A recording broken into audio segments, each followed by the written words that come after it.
The Tea Biz podcast delivers a recap of the week's major tea news headlines with commentary and cultural trends hosted by Dan Bolton. Tea Biz is the voice of origin for tea professionals and enthusiasts worldwide. Think of us as a digital caravan of storytellers, bringing authentic, authoritative, and exclusive stories to you weekly from the tea lands. Tea is both art and craft. It nourishes and inspires. It is the most ancient of plant-based medicines, simultaneously energizing the body as it soothes the mind. Intimately local in character, the $200 billion tea trade exerts global influence, employing millions to supply consumers at far greater volumes than coffee. Tea is a fascinating and intricate topic, far more complex than one person can master. That is why the Tea Biz podcast enlists 40 voices skilled in 12 languages to tell the story of tea. Authentic reporting relies on the expertise of professionals who know the tea lands from birth and speak the native tongue. Transparency, in our view, embraces storytelling grounded at origin. Hello, everyone. Here are this week's headlines. Food inflation and tea. Tea cargo woes worsen. And COVID's impact on the tea market. More in a minute, but first, this important message. What makes a perfect cup of Ceylon tea? The perfect cup is from the tea businesses that ensure the protection of all the children living within their tea estates. We salute Kailani Valley, Telawakili, Bogawanthalawa, Harana, and Elliptia tea estates. Support Save the Children, Sri Lanka. As raw material, energy, and shipping costs rise across the broad swath of food and beverages, including coffee, where prices are up 17% in grocery, packaged tea has avoided a spike. The reason is basic supply and demand. In coffee, prices that hovered around $1 per pound for the past 2 years doubled to $2.08 per pound in July, a high not seen since 2014. Shortages in supply attributed to drought and 2 killing frosts boosted Arabica to more than $2 per pound. Brazilian authorities are now projecting the lowest Arabica harvest in 12 years. In contrast, an oversupply of tea since 2018 is driving prices down. During the past 10 years, China has increased its share of global tea production from 34 to 45%, with exports now accounting for 19% of sales, mainly green tea. Kenya also boosted production and export share from 24 to 26%. Meanwhile, the cost to produce tea has risen to an estimated $2.60 per kilo in India. At retail, prices remain flat. This week, leading grocer Safeway advertised a 100-count Lipton Yellow Label for $6.39. Kroger offered the same box of tea for $3.49 on sale. In Canada, the average retail price of tea and grocery for a 72-count box was $4.31 in February 2021, about $3.50 in U.S. dollars. Business Insight. Food inflation is the big unknown. Global food prices are at a decade high, compounded by supply chain disruptions that have sent a United Nations index of food costs up by 1/3 over the past year, according to Bloomberg. Energy costs are rising, and the cost of bringing tea to market is soaring. Inflation was tame the past decade, advancing at 1.23%, due in part to the Great Recession. 10 years ago, a 100-count box of tea bags that cost $5 would cost $5.38 in today's dollars. An online calculator using U.S. Bureau of Labor Statistics to determine the inflation-adjusted price of ingredients that are used to make beverages predicts the price of tea should be 35% higher in 2021 than in 1997. It's not.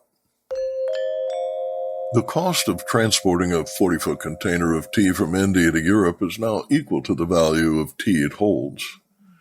The Cargo Handbook estimates 400 sacks on 20 pallets will fill a 40-foot container.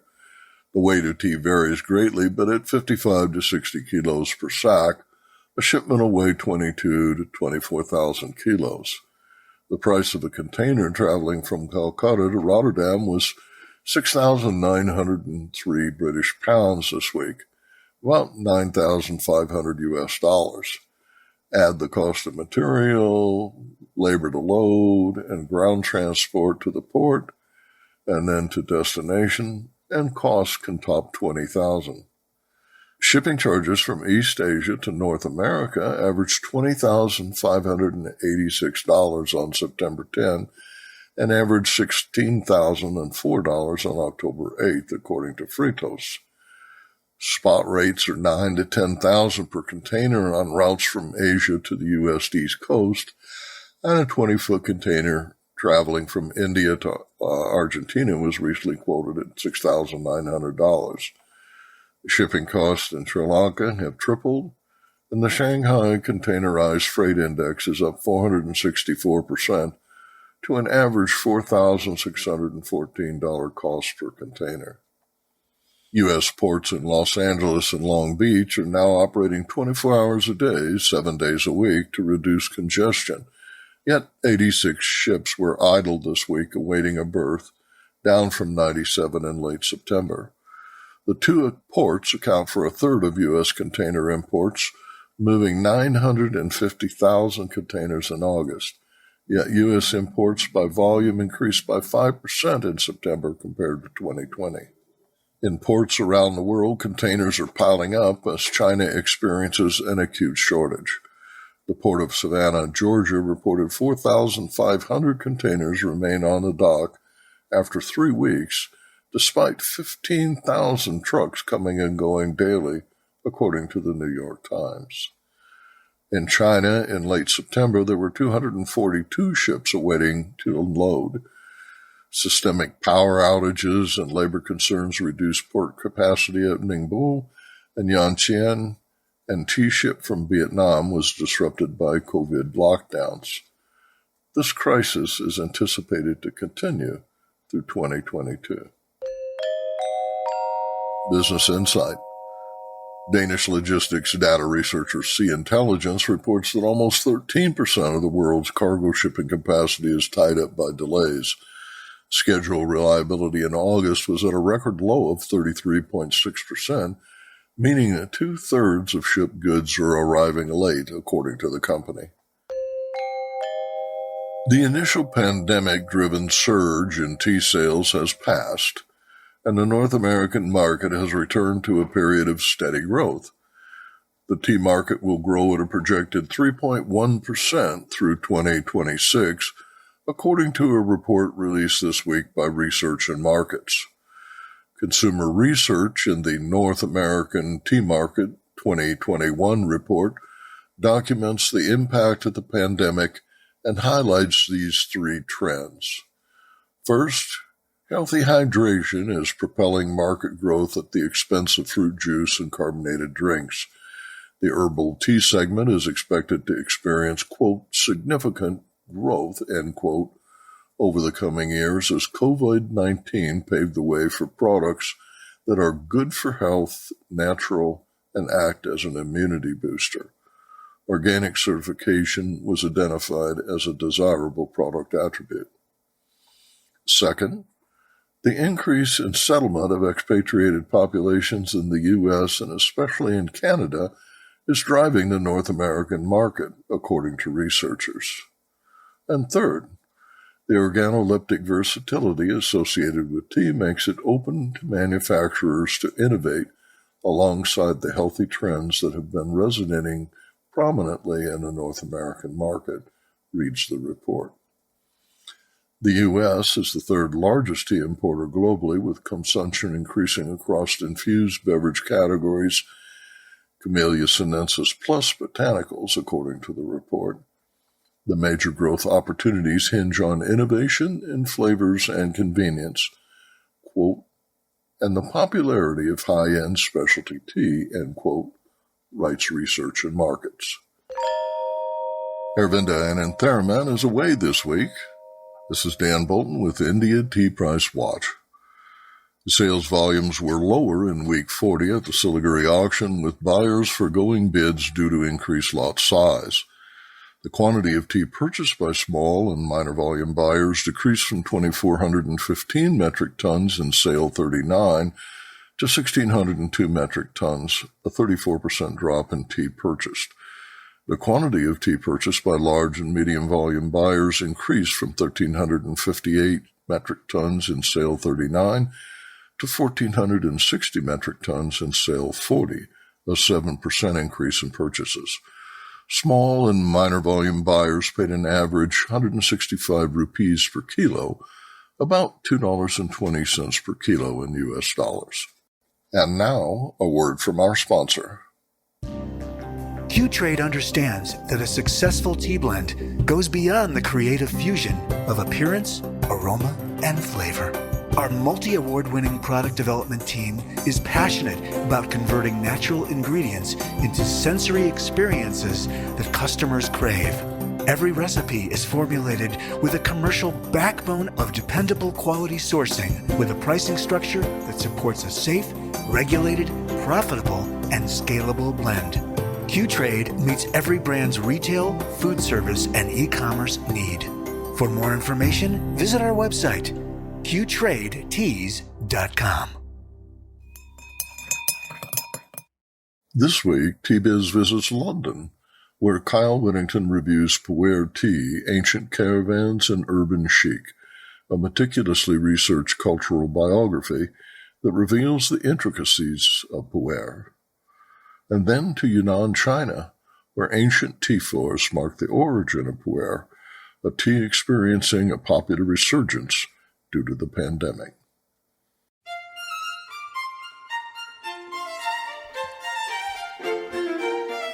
Puer Tea's improvement with age is said to be its distinguishing feature.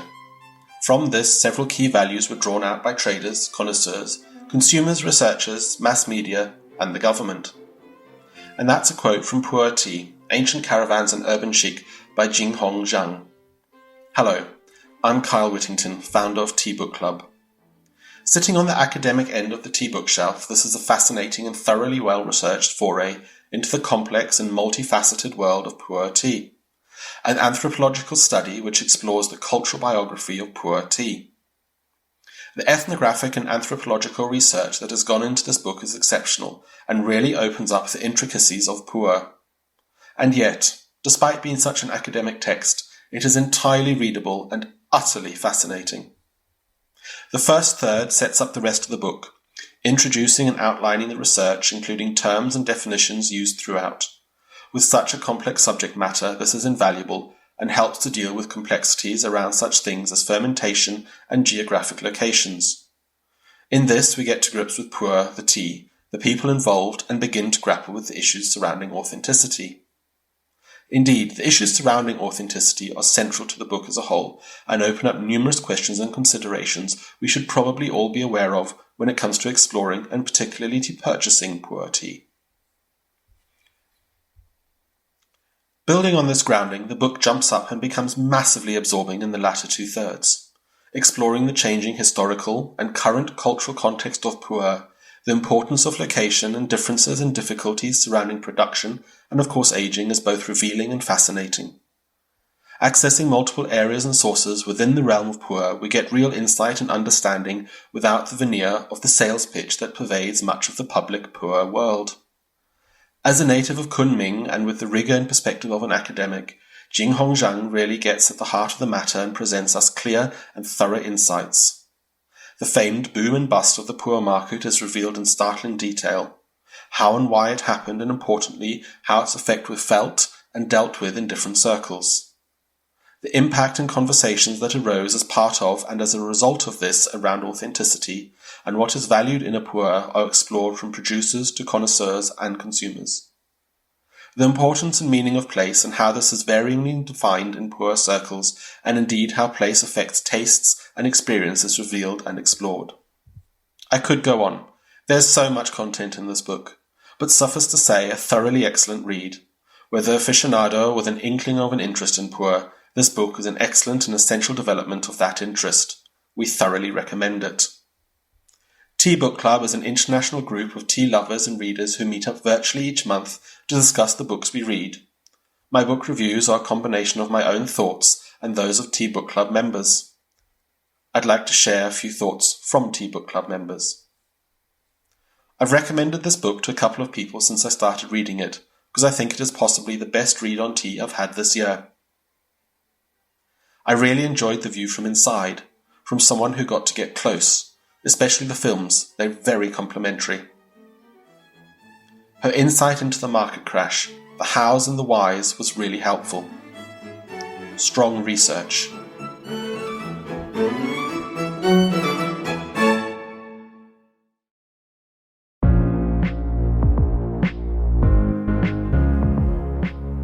The COVID outbreak in China triggered a surge in domestic sales of Pu'er, along with teas blended with herbs associated with traditional Chinese medicine. In China, tea is viewed as essential to maintain the body's natural health balance and improve immunity. Pu'er does not prevent infection by the novel coronavirus, but this fermented tea aids digestion, concentrates polyphenols, and contains statins that lower cholesterol, which is why it is often prescribed to improve heart health.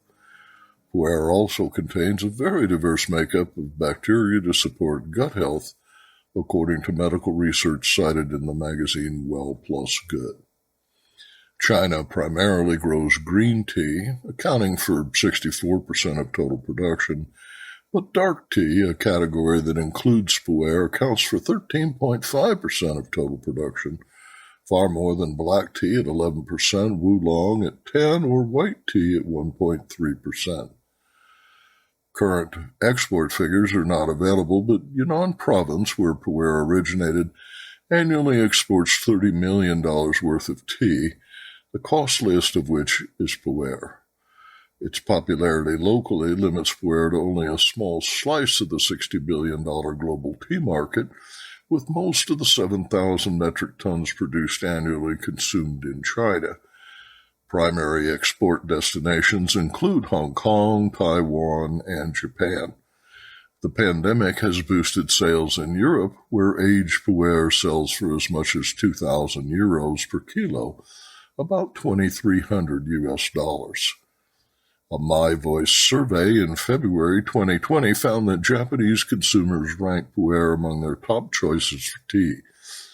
Respondents predictably favored green tea, 66%, as their top choice, with 31% indicating a preference for black tea, but 19.5% indicated a preference for Pu'er and Chinese-style oolong. Chinese teas ranked well ahead of herbal teas, fruit juice, and sports drinks. China's exports overall grew 15% during the pandemic, and while the U.S. is China's primary trading partner, that is not the case in price-sensitive black tea categories, where imports declined 59% from 44 million in 2017 to 18 million in 2020. Green tea imports declined 26.5% during that same period. Imports of Chinese tea by value through August totaled 76 million this year, only 2% ahead of 2020. Allied Market Research predicts tea sales globally, dominated by the Chinese, will reach nearly 70 billion by 2027, growing at a combined annual rate of 6.6%. Intrigued by what you heard in today's podcast? Would you like to learn more from our global network of Tea Biz journalists and tea experts? Remember to visit the Tea Biz website for more comprehensive coverage. That's www.t-biz.com.